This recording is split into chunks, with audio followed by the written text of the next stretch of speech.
Hello guys, welcome to advance learning by Rakesh sir. आज हम discuss करेंगे ऑल इंडिया कंपटीशन। जितने भी वनडे एग्ज़ाम होते हैं उनमें करंट अफेयर क्वेश्चन क्या क्या पूछे जाते हैं उसके बारे में डिस्कस करेंगे। जो ये क्वेश्चंस है द हिंदू न्यूज़पेपर की हेडलाइन से आए हुए हैं क्वेश्चन है। और ये करंट अफेयर में जो कंपटीशन एग्ज़ाम होते हैं उनमें करंट अफेयर के लिए बहुत ही महत्वपूर्ण क्वेश्चन है। तो फर्स्ट क्वेश्चन के बारे में अपन डिस्कस करते हैं। बाइलिंगुअल पढ़ेंगे, पहले इंग्लिश फिर हिंदी। तो जो डूरंड लाइन है, डूरंड लाइन जो इंटरनेशनल बॉर्डर है, डूरंड लाइन को इंटरनेशनल बॉर्डर बोलते हैं। तो वो कौन सी दो कंट्रीज़ के बीच में है ये डूरंड लाइन? तो डूरंड लाइन पहला ऑप्शन है India Bangladesh, India Pakistan, India Bangladesh में है या इंडिया पाकिस्तान में है, और पाकिस्तान इंडिया है या फिर इंडिया चाइना है, पाकिस्तान अफगानिस्तान। तो इसमें राइट ऑप्शन होगा कौन सा? ये पाकिस्तान अफगानिस्तान। पाकिस्तान और अफगानिस्तान के बीच में डूरंड लाइन है जो इंटरनेशनल लाइन है, इंटरनेशनल बॉर्डर के नाम से जानी जाती है, जिसको बोलते हैं डूरंड लाइन, और पाकिस्तान और अफगानिस्तान के बीच में है। हिंदी में ये दे रखा है भाई, डूरंड रेखा किन दो देशों के बीच में है? तो पाकिस्तान और अफगानिस्तान। कौन कौन से देशों के बीच में? पाकिस्तान और अफगानिस्तान के बीच में है। नेक्स्ट क्वेश्चन नंबर 2 है कि कौन से प्रेसिडेंट, मतलब किस प्रेसिडेंट ने ऑफिशियली रिकग्नाइज किया था, किसको बता दिया था जेरूसलम को as a capital city of Israel? तो जेरूसलम को कैपिटल सिटी के नाम से किसने कहा था? कैपिटल सिटी किसने कहा था? किस यूएस प्रेसिडेंट ने कहा था? तो वो प्रेसिडेंट थे डोनाल्ड ट्रंप। मतलब जब डोनाल्ड ट्रंप का शासन था यूएस में, मतलब ये जब प्रेसिडेंट थे तब इन्होंने जेरूसलम को कैपिटल सिटी कहा था इजराइल की। नेक्स्ट क्वेश्चन से पहले इसकी हिंदी देख लेते हैं भाई। किस अमेरिकी राष्ट्रपति ने आधिकारिक तौर पर यरूशलेम को इजराइल राज्य की राजधानी के रूप में मान्यता दी थी? तो वो डोनाल्ड ट्रंप थे। कौन थे? Donald Trump. Next question number 3 कि नोबेल प्राइज़ विनिंग फिजिसिस्ट, जो फिजिक्स में नोबेल प्राइज़ मिला था जिसका नाम था अब्दुल सलाम, वो कौन सी कंट्री से थे? वो कंट्री से थे पाकिस्तान से। कौन सी कंट्री से थे? पाकिस्तान से। नोबेल पुरस्कार विजेता भौतिक विज्ञानी अब्दुल सलाम किस देश से थे? पाकिस्तान। किस देश से थे? पाकिस्तान। नेक्स्ट क्वेश्चन नंबर 4 है बीजेपी और कौन सी पार्टी, रीजनल पार्टी के बीच में ये सोलो डिसाइड हुआ था जो वो फेल हो गया? तो वो था बीजेडी।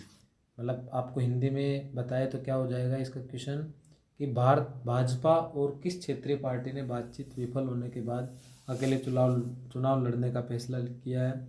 वो है बीजेडी। बीजेडी ने, उड़ीसा की पार्टी है ये। तो in which country is the Paro valley located? Paro valley किस कंट्री में लोकेटेड है? तो वह भूटान। कौन सी कंट्री में? भूटान में। आपसे पूछे कि पारो घाटी किस देश में स्थित है? तो पारो घाटी किस देश में स्थित है? भूटान देश में। ये इंडिया का नेबरिंग कंट्री है। Next, Anna Hazare is from Ralegan Siddhi. In which state is this village situated? तो वो विलेज कहाँ पे है? महाराष्ट्र में। आपसे हिंदी में पूछे तो क्या बताएंगे कि क्वेश्चन है अन्ना हजारे रालेगण सिद्धि से हैं, रालेगण सिद्धि। इन अन्ना हजारे रालेगण सिद्धि विलेज से बिलोंग करते हैं। तो ये विलेज कौन से राज्य में स्थित है? तो रालेगण सिद्धि विलेज महाराष्ट्र में है। कहाँ पे है? महाराष्ट्र में। Next question, question number 7। तो how many Lok Sabha constituency are there in Nagaland? Nagaland में कितनी लोकसभा सीटें हैं? तो एक ही लोकसभा सीट है नागालैंड में। कितनी लोकसभा सीट है नागालैंड में? एक। कितनी लोकसभा सीट है? एक। Russia and China on Friday vetoed the US led draft resolution at the Security Council on a certificate in Gaza, ceasefire in Gaza, ceasefire in Gaza. Which other country voted against their resolution? इसके विरोध में किसने वो दिया था? तो वो था अल्जीरिया। कौन सी कंट्री ने विरोध में वो दिया था? क्या दिया था? हिंदी में डिस्कस कर लेते हैं थोड़ा सा। रूस और चीन ने शुक्रवार को गाजा में युद्ध विराम पर सुरक्षा परिषद ने अमेरिका के नेतृत्व वाले मसौदा प्रस्ताव को वीटो कर दिया था। तो किस अन्य देश ने प्रस्ताव के खिलाफ मतदान दिया था? एक ऐसा देश जिसने इस प्रस्ताव के खिलाफ मतदान दिया था वो था अल्जीरिया। कौन सा देश था? अल्जीरिया। क्या नाम था देश का? अल्जीरिया। क्वेश्चन नंबर 9 है साइमन हैरी। साइमन हैरी जो is said to become this country youngest prime minister, जो सबसे यंगेस्ट प्राइम मिनिस्टर वो कौन सी कंट्री के हैं? आयरलैंड के। कौन सी कंट्री के हैं? आयरलैंड के। उस कंट्री का नाम है आयरलैंड। मतलब इसको हिंदी में अपन बात करें तो क्या हो जाएगा? साइमन हैरिस किस देश के सबसे युवा प्रधानमंत्री बनने जा रहे हैं? वो देश कौन सा है? मतलब साइमन हैरिस जिस देश के सबसे युवा प्रधानमंत्री बनेंगे तो वो देश कौन सा है? उस देश का नाम है आयरलैंड। क्या नाम है? आयरलैंड। इसके सबसे युवा प्रधानमंत्री साइमन हैरिस कहलाएंगे। लास्ट क्वेश्चन है 10 फॉर्मर। क्वेश्चन नंबर 10 जो फॉर्मर ऑस्ट्रेलियन स्कीपर रिकी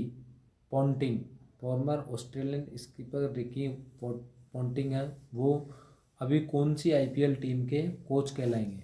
तो ये कोच कहलाएंगे किस आईपीएल टीम के कोच कहलाएंगे? दिल्ली कैपिटल के।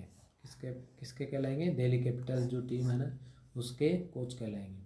मतलब इसको हिंदी में अपन देखें तो प्रो ऑस्ट्रेलियन कप्तान रिकी पॉन्टिंग किस आईपीएल टीम के वर्तमान कोच कहलाएंगे? दिल्ली कैपिटल्स।